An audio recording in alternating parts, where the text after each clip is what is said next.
말씀 찾으셨으면 시편 23편 1절에서 6절의 말씀을 우리 같이 함께 합독하겠습니다. 여호와는 나의 목자시니 내게 부족함이 없으리로다. 그가 나를 푸른 풀밭에 두이시며 신만한 물가로 인도하시는도다. 내 영혼을 소생시키시고 자기 이름을 위하여 의의 길로 인도하시는도다. 내가 사망의 음침한 골짜기로 다닐지라도 해를 두려워하지 않을 것은 주께서 나와 함께 하심이라. 주의 지팡이와 막대기가 나를 안위하시나이다.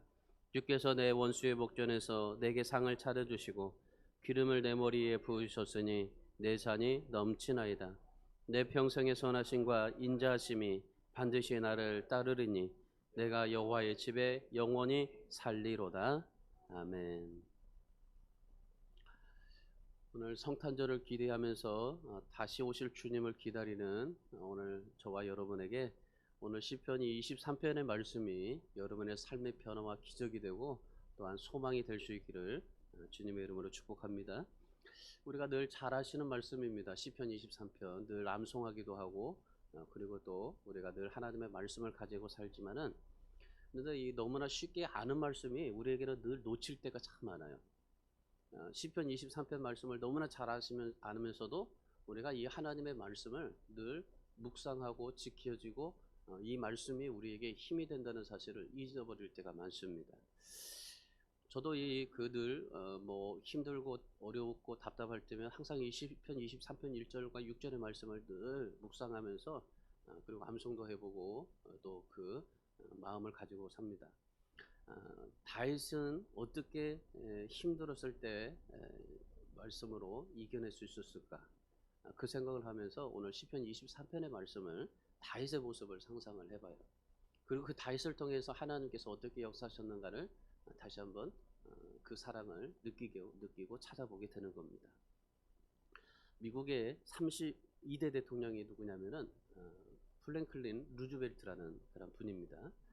이 루즈벨트 대통령은요 정말 역사적으로 볼 때 아주 정말 엄청난 그런 일들을 하셨던 분입니다. 그리고 무려 대통령을 4번이나 했어요.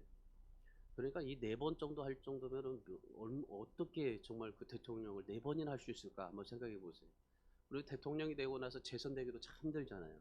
그런데도 불구하고 이 트럼프 보세요. 트럼프 대통령이 재선하려고 얼마나 애를 쓰고 바둥바둥 했는데도 안 되잖아요. 근데 이 루즈벨트 대통령은 4번을 했어요. 사회적 지위, 물질, 지식, 성공면 모든 것에서 최고의 그런 인생의 최고의 전성기를 누렸던 사람이 바로 이 루즈벨트입니다. 근데 이분이 1921년도에 이제 한 7월쯤 돼요. 이제 가족끼리 같이 함께 여행을 갑니다. 예기치 않은 불행이 찾아오게 된 거예요. 콜롬비아로 여름 휴가를 즐기고 있는데 갑자기 이 루즈벨트에게 소아마비가 온 거예요. 소아마비 증세가 온 겁니다. 휴가를 가족들과 잘 지키고 있는데 그런데 소아마비가 오게 된 거예요. 한순간에 이 건강한 다리가 그냥 마비가 돼버린 거예요. 그래서 두 다리를 쓸 수가 없었던 겁니다. 그러고 나서 그 이후로 이 루즈벨트는 평생 휠체어를 타고 다녀야만 했어요. 휠체어를 타고 어떻게 대통령을 할 수 있을까요? 못할 거 아니에요. 그런데 다시 정계에 복귀하고 그리고 이분이 평생 휠체어를 타면서도 대통령을 해요. 여러분 정말 한번 생각해 보세요. 대통령으로서 휠체어를 타고 다닌다고 생각하니까 어떨까요? 한번 우리가 상상을 한번 해보세요. 그리고 평생 동안 정말 휠체어를 의지해서 다녀야만 하는 그런 인생의 고통이 얼마나 정말 힘들었을까요? 그 고통을 무엇으로 표현할 수 있을까요? 그럼에도 불구하고 이 루즈벨트는요 하나님을 원망하지 않아요. 불평하지 않아요. 내가 이렇게 평생 휠체어를 타고 다닌다고 해도 하나님 앞에 감사하고 휠체어라도 탈 수 있어서 감사하고 그리고 내가 이렇게 소아마비가 되어서 정말 여러 가지 못하지만은 그러나 하나님의 말씀과 하나님 앞에 기도할 수 있어서 너무 좋다. 그래서 감사해요. 내가 정상적인 다리로 열심히 더 다녔다면 하나님 앞에 기도할 시간이 없었을 텐데 근데 하나님께서 내가 기도할 시간을 더 많이 주시려고 이렇게 나에게 휠체어를 탈 수 있게 만들어 줬구나 라고 생각하고 하나님 앞에 기도한 겁니다.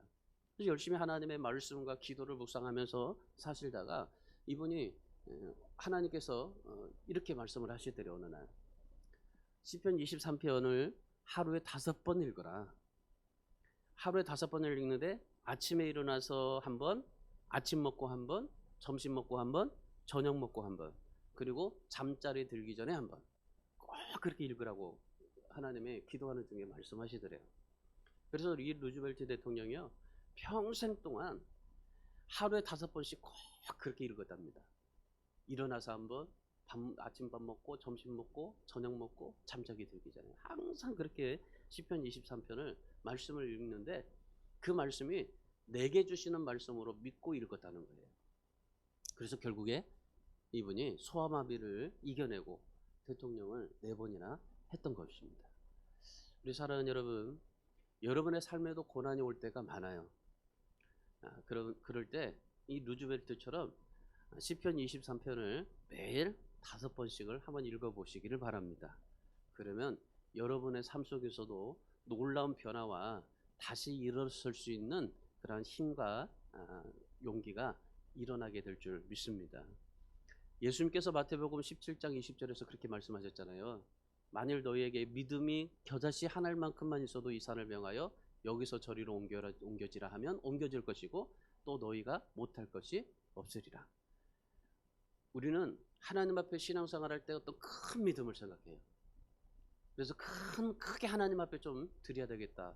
그래서 우리도 큰 영광, 큰 감사, 또 큰 믿음 이런 것을 생각해요. 그런데 주님은 우리에게 원하시는 것은요, 작은 믿음입니다.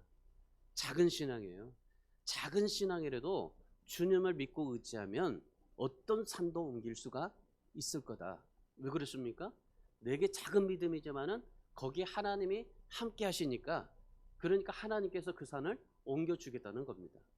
내가 작은 믿음으로 하나님 앞에 이 산을 옮겨주십시오라고 기도했는데, 근데 하나님께서는 그 믿음을 보시고 하나님께서 옮겨주시는 거예요.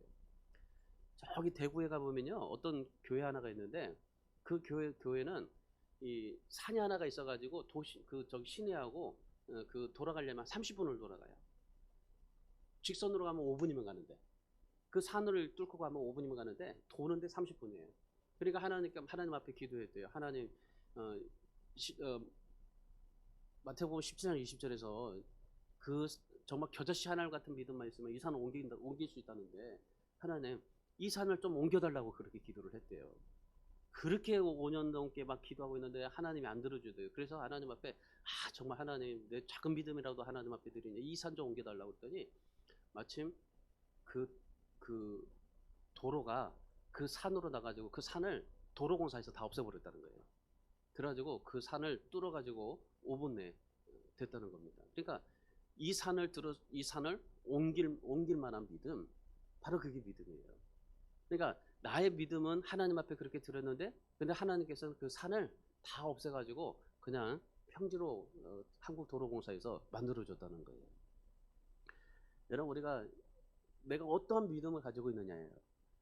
내가 어떤 산도 옮길 수 있다는 그 믿음이 우리에게는 큰 믿음을 생각하지만, 근데 하나님은 우리의 작은 것을 원하십니다.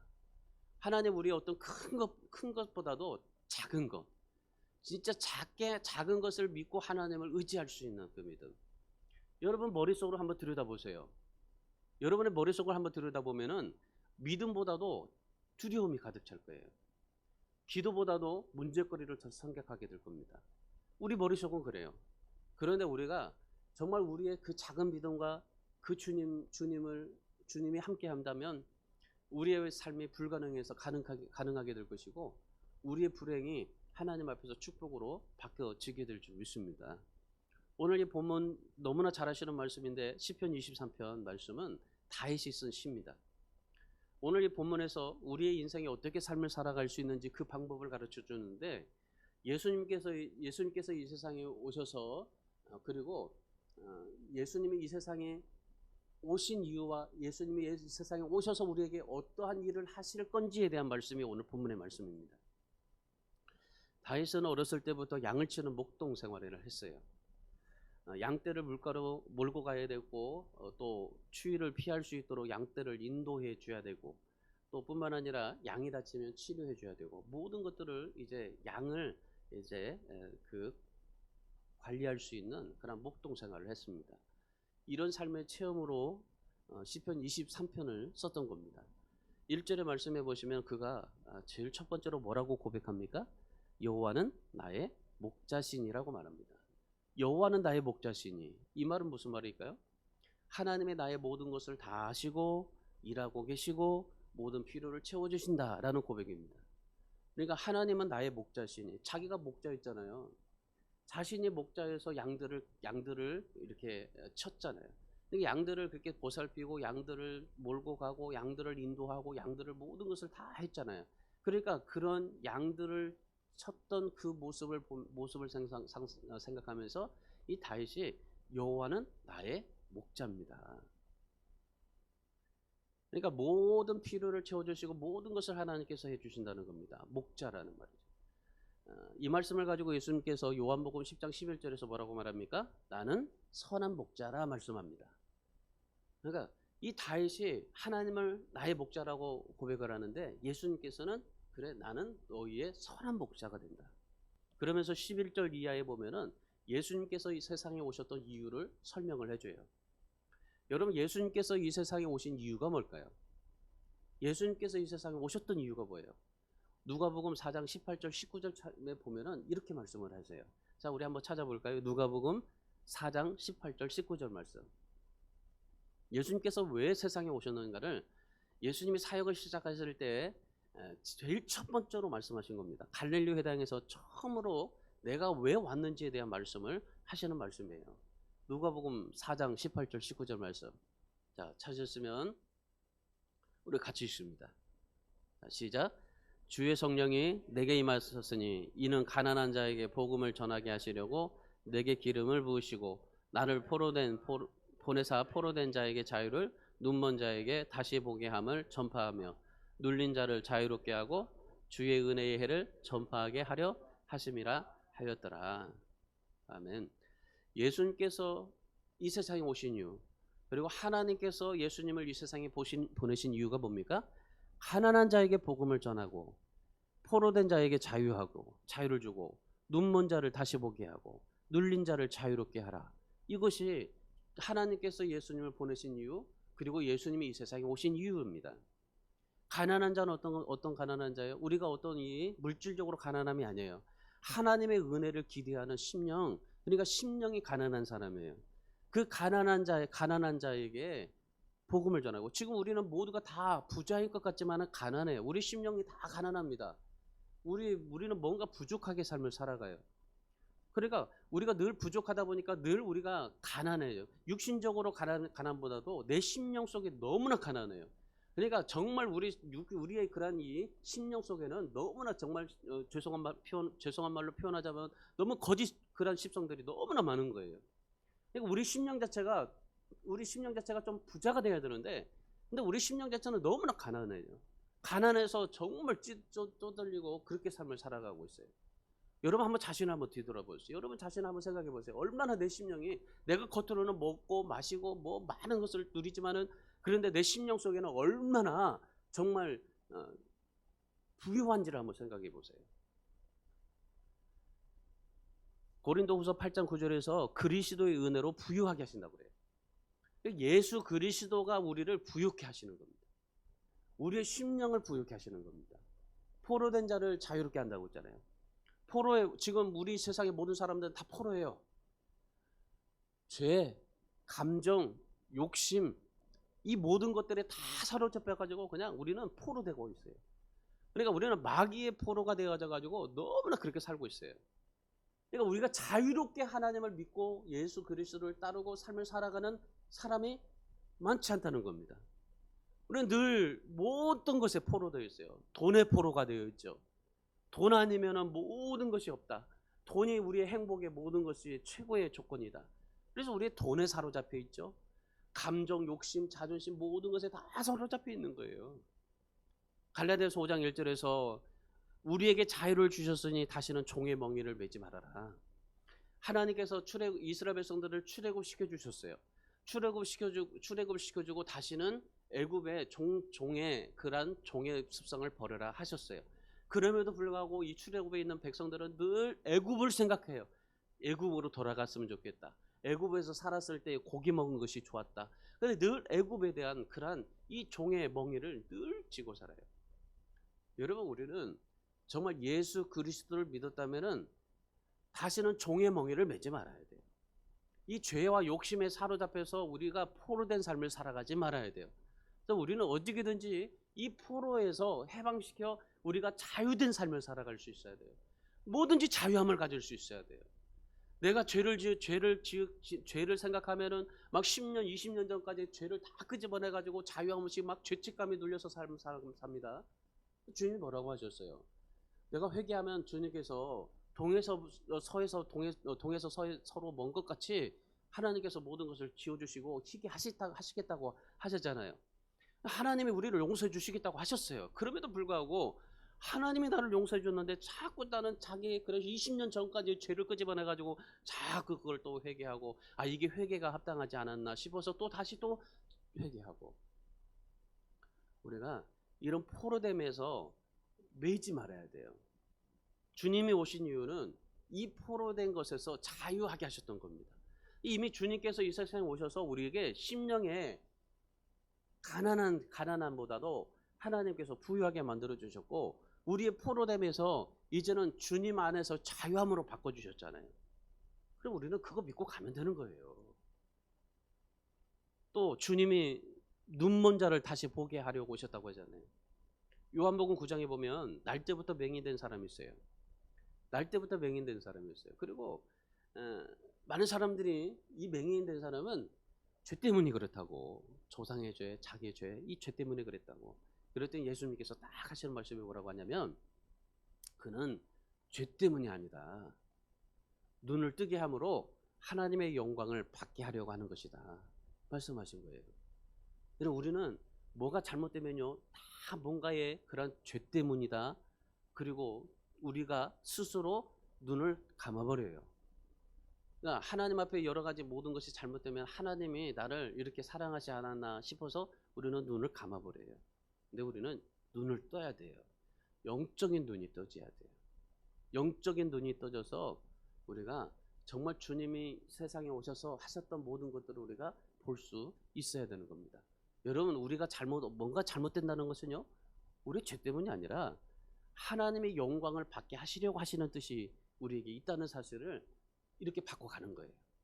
그래서 내가 하나님 앞에 내가 이렇게 된 것은 하나님이 이것을 통해서 나를 영광 받으시려고 하시는구나. 이걸 생각하게 눈을 뜨야 된다는 거예요.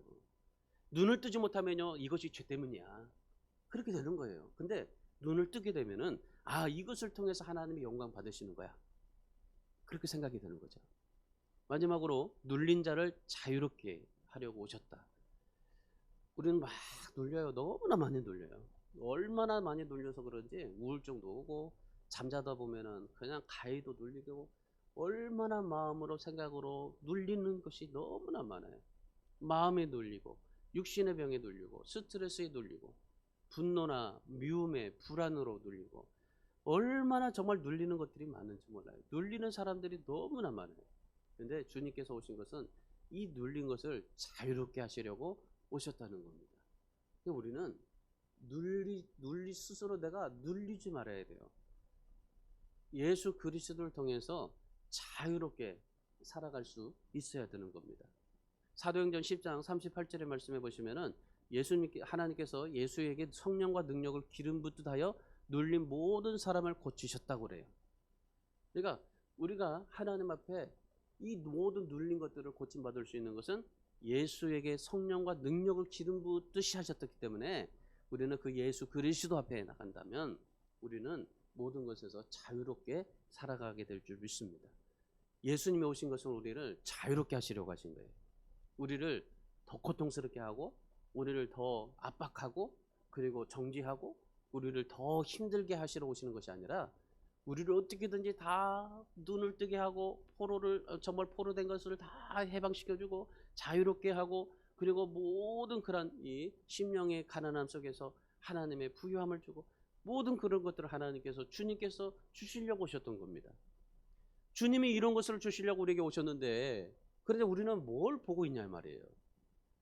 예수 그리스도를 통해서 하나님이 우리에게 이러한 하나님의 은혜를 우리에게 부어 주시려고 오셨는데, 근데 우리는 지금 뭘 보고 있냐 말이에요.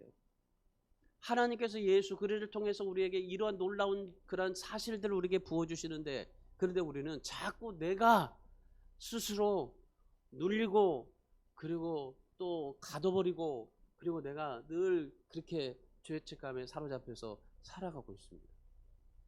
예수님이 우리를 해방시켜 주시고 우리를 다 그렇게 자유롭게 해주셨는데, 여러분, 하나님께서 예수 그리스도를 통해서 우리의 죄와 부끄러움 모든 것에서 자유롭게 하시려고 예수 그리스도를 보내주시고 예수님이 이 세상에 오셨습니다. 그러면 할 수 있는 것은 뭐가 될까요? 내 욕심, 내 방법을 내려놓는 겁니다. 예수님을 선한 목자로 삼고 예수님을 온전한 주인으로 모시고 살아가는 겁니다.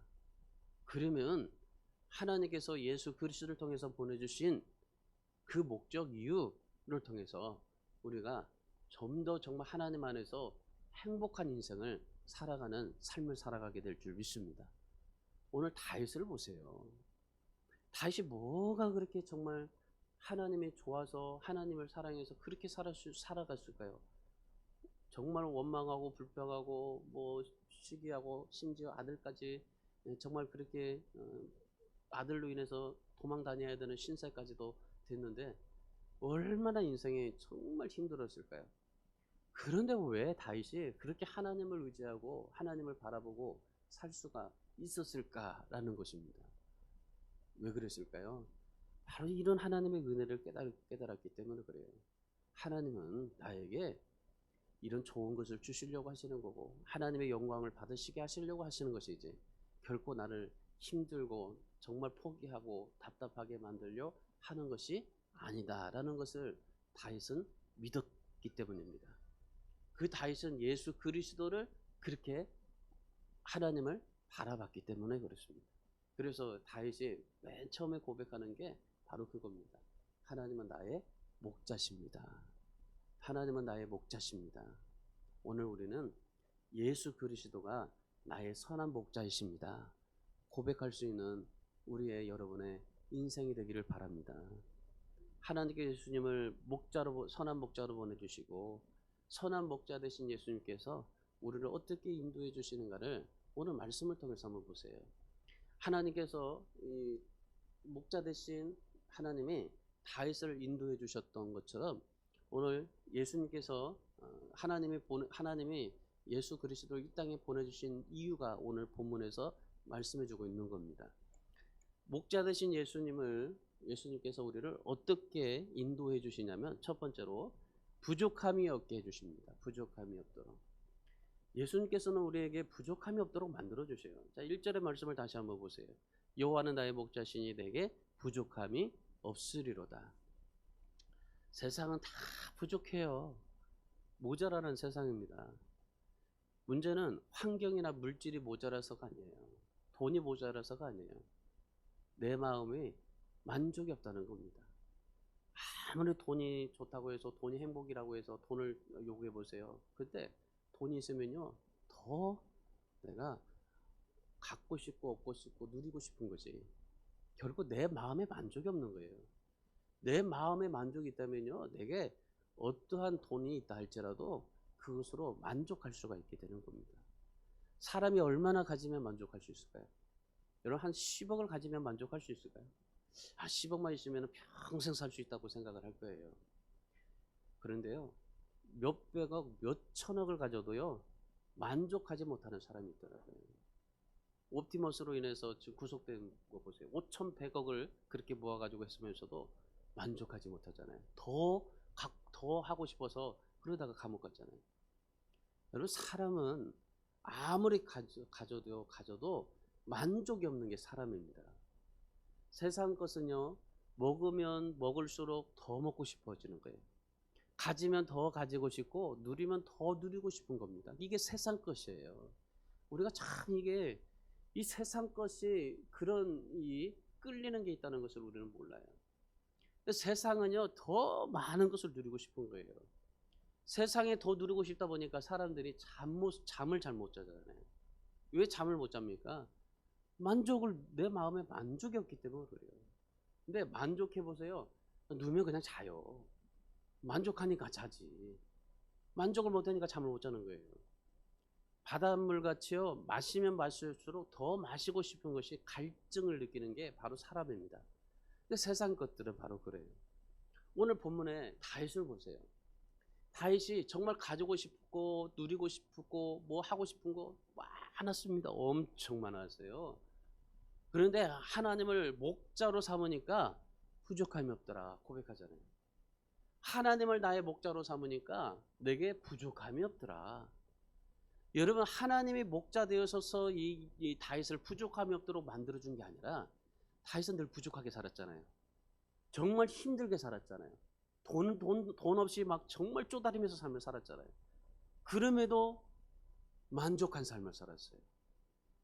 하나님이 나의 목자로 삼으니까 만족이 되더라. 부족함이 없게 주더라. 그래서 다윗이 고백한 것이 뭐냐면요. 하나님, 내가 양이 되겠습니다. 내가 양이 되겠습니다. 하나님 앞에서 양이 되겠습니다. 철저하게 하나님의 양으로 살겠습니다. 여러분, 양은 어떻습니까? 양은 온순합니다. 그리고 양은요, 죽을 때도요, 죽으면서도 반항하거나 소리치는 것이 없어요. 그냥 양은요, 조용히 죽어요. 양은 약하잖아요. 양이 뭐 강한 이빨이 있습니까? 발톱이 있습니까? 뭐 이빨이나 발톱도 없어요. 그냥 어떤 그런 방어 능력도 없어요. 행동도 민첩하죠. 느릿느릿해. 혼자서 물을 찾아갈 수 있는 능력도 없고. 그리고 얼마나 어리석은지요. 집을 한번 나가면요, 이 찾아갈 줄을 몰라요. 하물며 여러분 보세요. 개나 닭도 집 나가다 보면은 저녁 때 되면 다 찾아오잖아요.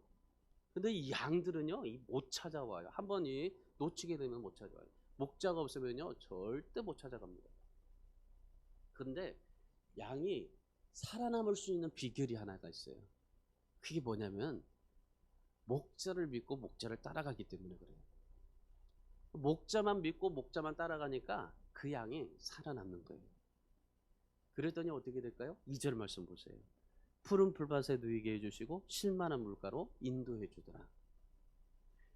여러분, 지금 다윗이 내가 뭐 하나님을 나의 목자로 삼으니까 내게 부족함이 없게 되었다라는 이 고백은요, 내가 어떠한 상황과 어떠한 삶 속에서도 하나님으로 만족하니까, 그러니까 하나님께서 나를 부족함이 없도록 만들어 주시더라. 이 말은 하나님으로 만족합니다 라는 고백입니다. 내가 어떤 삶이 있든지 하나님 한 분으로 나는 만족합니다. 그래서 나는 하나님 앞에 양이 되겠습니다. 하나님 앞에 양처럼 살았어요. 양 뭐 어떠세요? 아까 아무것도 힘도 없고 능력도 없고 아무것도 없잖아요. 그런데 목자만 따라가니까 하나님이 부족함이 없게 만들어 줬다고 했잖아요. 그러니까 하나님 앞에서 양으로 살았어요. 나의 모든 것들을 다 하나님 앞에 맡기고 하나님이 인도해 주시는 대로 어디든지 그냥 평생 따라갔어요. 그러니까 하나님을 만족하고 따라갔어요. 만족하다 보니까 어때요? 정말 힘들고 고통스러우고 짜증나고 분노와 열받아도 그냥 편안하게 잠을 잘 수가 있더라. 잠을 하나님이 주시더라. 그리고 모든 것들이 하나님 안에서 만족과 감사가 되더라 고백하잖아요. 그러면서 뭐라고 말합니까? 하나님께서 실망시킨 적이 없고 부족함이 없도록 하나님께서 채워주시더라 고백하고 있지 않습니까? 느헤미야 9장 21절에서 느헤미야가 그런 고백을 해요. 이스라엘 백성들을 40년 동안 부족함이 없게 해주셨다. 그래서 옷이 헤어지지 아니하고 발이 부르트지 아니하도록 하나님께서 인도해 주셨다. 이런 말이에요. 야고보서 1장 4절에서도 너희로 온전하고 구비하여 조금도 부족함이 없게 해주신다. 이런 누가요?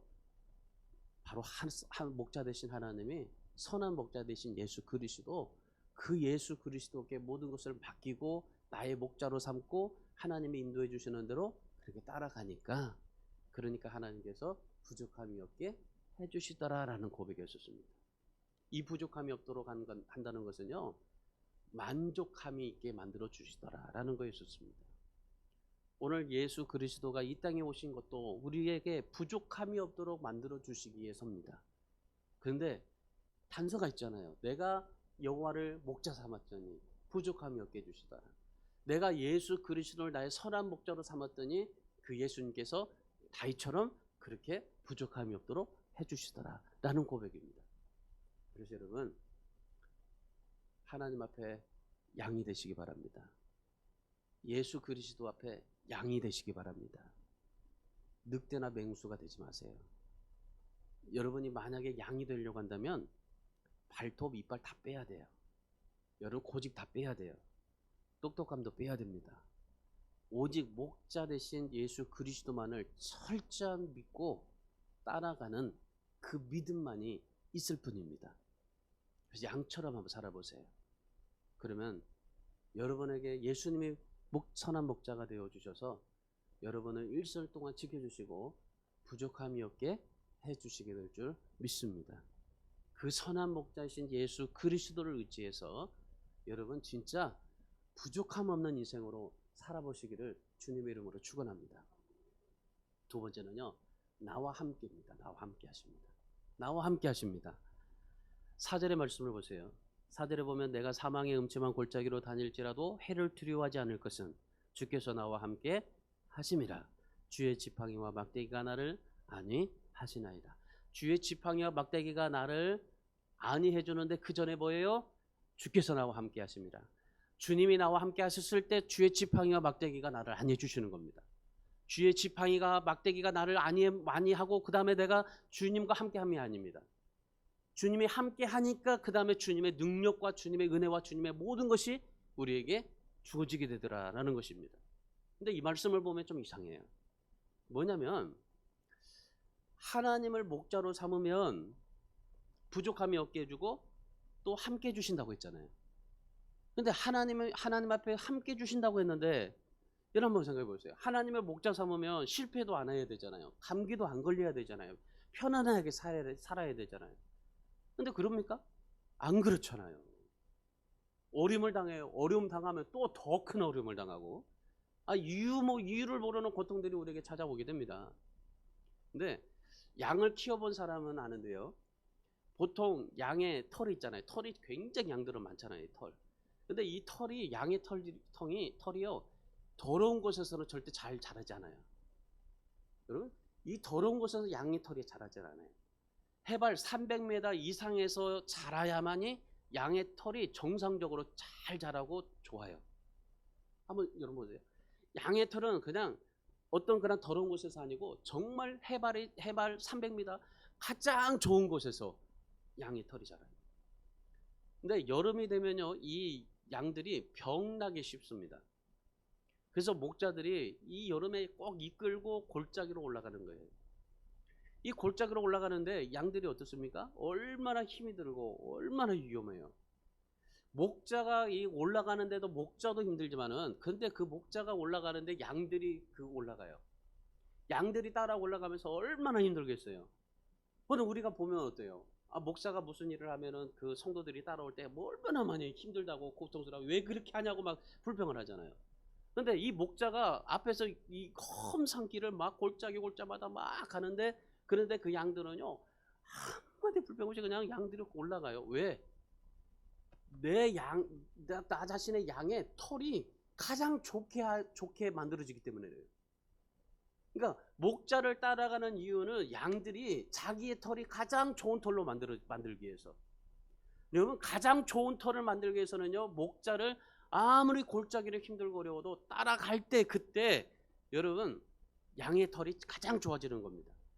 우리 신앙생활을 여러분 접목해 보세요. 신앙생활 하면은 이해할 수 없을 때가 많아요. 손해볼 때가 너무나 많아요. 어떤 분은 하나님을 사랑하면 어려움을 겪지 말아야 되는데 그런데 더 어려움을 겪었다라는 고백이에요. 여러분, 성경에 보면은 하나님을 사랑해도 어려움을 겪는 사람들이 너무나 많습니다. 요셉을 보세요. 얼마나 하나님의 사랑을 받았어요. 정말 어렸을 때 하나님의 사랑을 너무나 많이 받았어요. 그런데 자그마치 13년 동안이나 고생이란 고생을 정말 하죠. 어려움 당하죠. 억울한 일 당하죠. 그런데 요셉이 그 속에서도 하나님이 나와 함께 하신다라는 것을 믿었어요. 하나님이 나와 함께 하신다는 것을 믿고 살았으니 나중에 총리가 되죠. 그리고 애굽을 구원하게 하고 이스라엘 민족을 다시 일으키게 되는, 구하게 되는 그러한 놀라운 일들을 하게 됩니다. 다니엘을 보세요. 하나님을 예배하고 기도한다는 이유로 사자굴에 들어가요. 그런데 이 다니엘이 사자굴 속에서도 하나님이 나와 함께 한다는 것을 믿었어요. 그랬더니 어때요? 몸에 사자 발톱 자꾸 하나도 남지는 않습니다. 사도 바울이 이 진리를 깨닫고 뭐라고 고백하냐면요, 로마서 8장 28절에서 그렇게 고백을 해요. 우리가 알거니와 하나님을 사랑하는 자 곧 그 뜻대로 부르심을 입은 자들에게는 모든 것이 합력하여 선을 이루느니라. 하나님을 사랑하는 자는 반드시 모든 것이 합력하여 선을 이루게 되느니라. 우리가 여러 가지 고통을 겪고 어려움을 만날 수 있겠지만 기억하십시오. 하나님이 함께하여 이것도 합력하여 선을 이루신다는 것을 믿으시기 바랍니다. 여러분, 예수님께서 이 세상에 오셔서 우리에게 주고자 하신 것도 바로 이거예요. 함께함이에요. 함께함. 주님이 나와 함께함. 여러분, 내가 다른 거 막 없다 할지라도, 내가 정말 모든 것이 다 없어진다 할지라도 하나님이 나와 함께한다면 얼마나 좀 좋겠습니까? 마태복음 28장 20절에서 뭐라고 말합니까? 주님께서 승천하시면서 그렇게 말씀을 하십니다. 뭐라고 말씀하십니까? 내가 너에게 분부한 모든 것을 가르쳐 지키게 하라. 볼지어다 내가 세상 끝날까지 너희와 항상 함께 있으리라. 예수님께서 이 세상에 오셔서 우리에게 항상 함께 해주시겠다고 약속하시는 거예요. 여러분, 목자가 정말 사망의 음침한 골짜기를 걸어가면서 양들을 이끌어간다 할지라도 한 치 앞을 분간할 수 없을 때도, 어떠한 정말 여러 가지 고통의 골짜기를 걷는다고 해도 그 목자와 함께하니, 그 목자의 지팡이와 막대기로 우리를 보호해주니 양들이 모든 어떤 험한 그런 골짜기를 지난다 할지라도 모든 양들이 다 목자 때문에 함께함으로 다 극복이 되더라. 여러분, 오늘 우리가 신앙생활할 때 정말 우리가 여러 가지 많은 그러한 사망의 음침한 골짜기를 지나간다 할지라도 여러분, 우리가 해야 될 일이 무엇이겠습니까? 예수 그리스도가 우리와 함께 한다는 것을 믿고 감사하면서 찬양하는 일입니다. 하나님이 함께 하신다는 것을 믿고 감사하고 찬양하는 거예요. 그러면 말씀대로 합력하여 선을 이루게 될 줄 믿습니다. 주님의 지팡이와 막대기가 안위해 주시는 겁니다. 어떤 위험과 고통이 있다 할지라도 주님과 함께하니 이겨낼 수 있고 감사가 되고 찬양이 된다는 겁니다. 오늘 다시 고백하는 거예요. 이 목자가 양들을 이끌어 가듯이, 그래서 양들이 목자 때문에 그냥 믿고 가니까 편안하게 감사와 그 찬양이 되더라. 오늘도 주님이 여러분과 함께 하심으로 여러분에게 감사와 찬양이 넘쳐서 벌써 정말 성숙한 신앙이 되고 그 하나님이 함께 하심으로 여러분의 삶이 하나님 안에서 더 행복한 그런 삶이 되기를 주님의 이름으로 축원합니다. 마지막 세 번째는 잔이 넘치게 해주십니다. 잔이 넘치게 해줘요. 자, 5절 말씀 보세요. 주께서 내 원수의 목전에서 내게 상을 차려주시고 기름을 내 머리에 부으셨으니 내 잔이 넘치나이다. 이 수안보에서 문경 쪽으로 가다 보면은 이 그 산, 그 언덕에 아주 병풍처럼 아름다운 그런 멋있는 그런 이 산이에요. 그 산 위에 집 한 채가 있어요. 그 집 한 채가 있는데 그 집 한 채는 뭐냐면은 이화여대 총장이었던 김옥길 박사의 별장입니다. 그 이 집의 뜰 정원에 가보면요, 내 잔이 넘치나이다라는 이름의 작은 분수 하나가 있어요. 그러니까 이 분수에 이름을 내 잔이 넘치나이다 라는 이름을 붙였어요. 그 잔에다가. 왜 분수에다가 내 잔이 넘치나이다 라고 붙여놨을까라는 것을 생각해 보니 그분이 그런 얘기를 해요. 거기엔 두 가지 의미가 있다고. 그 산에서 이렇게 내려오는 분수인데, 물인데 그 물이 쉬지도 않고 계속 흐른다는 겁니다. 그리고 또 하나는 365일 동안 계속 그 물이 넘친다는 겁니다. 이 분수 하나에도 참 의미가 있잖아요. 그러니까 이분이 그 분수를 보면서 늘 쉬지 않고 물이 흐르고 물이 넘친다는 거. 그래서 내 잔이 넘치나이다. 그렇게 이름을 붙인 거예요. 그래서 분수를 보면서 이 김옥길 여사가 어떻게 삶을 사냐면요, 매일 넘치는 삶을 생각한 거예요. 물이 흐르고 넘치는 삶. 그러니까 물이 흐르고 넘치는 삶을 살아가는 거. 작아도 그치지 않는 물, 그리고 넘치는 물. 그것이 진정한 주님 안에서의 행복이다. 그걸 느끼게 된 거예요. 어떤 사람은 그렇잖아요. 잔이 그냥 넘치지 않고 그냥 막 쏟아 버리잖아요. 그냥 빈잔만 들고 나서 하나님 왜 이게 빈잔이냐고 막 투덜거리잖아요. 어떤 사람은 열받아서 이 잔도 깨트려 버리는 사람도 있지만, 김옥길 박사는요, 나를 이끄시고 나를 채워주시고 넘치게 해주시는 그 예수 그리스도를 바라보고 자신이 늘 주님으로부터 흐르는 물 속에서 내가 넘치는 삶을 살아야 되겠구나. 하나님이 나에게 넘치도록 한 것이 아니라 물이 흐름으로 인해서 넘치듯이 내가 하나님 앞에서 넘치게 신앙생활을 해야 되겠구나. 말씀도 넘치게 하고 기도도 넘치게 하고 감사도 넘치게 하는. 여러분, 이게 진짜 신앙인 겁니다. 고린도후서 9장 8절에서 하나님의 모든 은혜를 넘치게 하고 그래요. 골로새서 2장 7절에서는 감사를 넘치게 하고, 데살로니가전서 2장 7절에서는 사랑을 더욱 넘치게 하라. 로마서 15장 13절에서는 성령의 능력으로 소망이 넘치게 하라. 여러분 보세요. 우리는요, 넘치게 해야 돼요. 넘치게 해야 돼. 우리가 하나님이 나를 넘치게 하실 하나님을 기대하지 마세요. 하나님은 내가 이 물 속에 채웠지도 않는데 하나님은 넘치게 하실 수는 없는 겁니다. 내 그릇은 이건데 그 그릇에 저기 안 비어 있어요. 그런데 하나님께서 넘치게 해주시지는 않아요. 이 그릇에, 빈 그릇에 물은 내가 채워야 하는 거예요. 채워질 때 계속 넘치게 해주시는 것이 하나님이시지.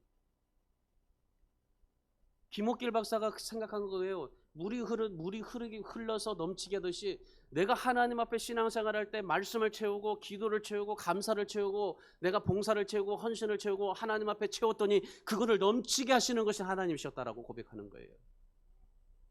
여러분, 하나님은 내가 뭘 채워야만이 내가 넘치게 하시는 거지, 하나님이 여기까지 뭘 채워줘요? 우리는 그런 상상을 하는데 그 상상을 깨셔야 됩니다. 내가 채워야만이 하나님이 그걸 넘치게 해주시고 내 잔이 넘치게 해주시는 거예요. 뭐라고 그랬어요? 고린도후서 9장 8절에서 은혜를 넘치게 하라. 골로새서 2장 7절 감사를 넘치게 하라. 데살로니가서 2장 7절 사랑을 넘치게 하라. 로마서 15장 3절에서 성령으로 능력으로 소망이 넘치게 하라. 우리가 그런 하나님 앞에 넘치게 해줘야 돼요. 넘치게 해줘야 돼요. 그런데 넘치게 할 수 있도록 하나님 앞에 채워야 되는데, 그런데 우리는 채우지 않고 그냥 넘치게 해달라고만 기도해요. 오늘 다윗도 보세요. 다윗이 하나님께서 내 잔이 넘치도록 하나님 앞에 신앙생활을 하잖아요. 하나님, 내 이 인생의 내 그릇에 하나님 앞에 채워갑니다. 힘들어도 고통스러워도 예배를 채워갑니다. 정말 자정스럽고 정말 짜증나도 기도로 채워갑니다. 아무리 내게 자식이 나를 정말 그렇게 원망스럽게 해도 하나님 앞에 찬송으로 감사로 채워가는 겁니다. 절망적인 상황에서 재산이 손해봐도 건강하지 못해도 하나님 앞에 맡기고 채워가는 거예요. 그랬더니 하나님께서 내 잔을 넘치게 하셨다고 했잖아요. 여러분, 무엇을 넘치게 해야 됩니까? 오늘 우리는 예수 그리스도가 이 세상에 오셔서 우리를 넘치게 하시는데 무엇으로 넘치게 할 겁니까? 예배를 넘치게 하십시오. 말씀을 채우세요. 기도를 채우세요. 감사를 채우세요. 사랑을 채우세요. 찬양이 채우세요. 넘치도록 하나님 앞에 채워가세요. 그럼 하나님이 끊임없이 넘치게 하십니다. 끊임없이 365일 넘치게 하시는 겁니다. 그럴 때 하나님께서 머리에 기름을 부으셨더니 주의 성령이 임하시고 넘쳤더라 했잖아요. 주의 성령이 임하셨다는 말은 무슨 말이에요? 복을 주는 사람으로 만들어 주셨더라. 그랬더니 결국 6절에서 다윗이 무엇을 고백합니까? 내 평생의 선하심과 인자하심이 따르더라. 평생의 하나님의 선하심과 인자하심이 따르더라. 여러분, 내가 하나님 앞에 채우니까 넘치도록 하셨는데 그 평생의 하나님의 선하심과 인자하심이 따르게 되더라. 하나님의 선하심과 인자하심은요, 내가 채워질 때 따르게 되어 있는 겁니다. 여러분, 아무리 잘 나가는 인생도 망하면 소용없잖아요. 젊어서 세상을 쥐고 흔들어도 건강이 삐걱해지면 한순간에 모든 것이 날아가 버릴 수 있잖아요. 여러분, 저와 여러분의 삶에도 하나님의 선하심과 인자하심이 따르도록 선한 목자이신 예수 그리스도를 통해서 정말 넘치는 그런 삶을 살아갈 수 있도록 그렇게 신앙생활 하실 수 있기를 소망합니다. 하나님의 축복은요, 믿지 않는 사람, 의심하는 사람 정말 절대로 주어지지 않습니다.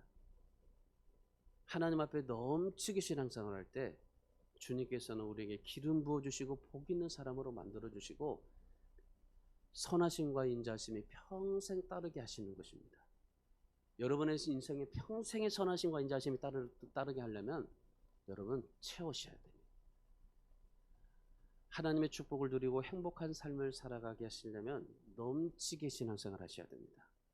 여러분, 다윗처럼 기도가 넘치고 감사가 넘치고 사랑이 넘치고 찬양이 넘치고 헌신이 넘치고 봉사가 넘치는 그런 신앙생활을 해서 여러분의 인생에도 평생 동안 하나님의 선하심과 인자하심이 영원히 따르기를 주님의 이름으로 축원합니다.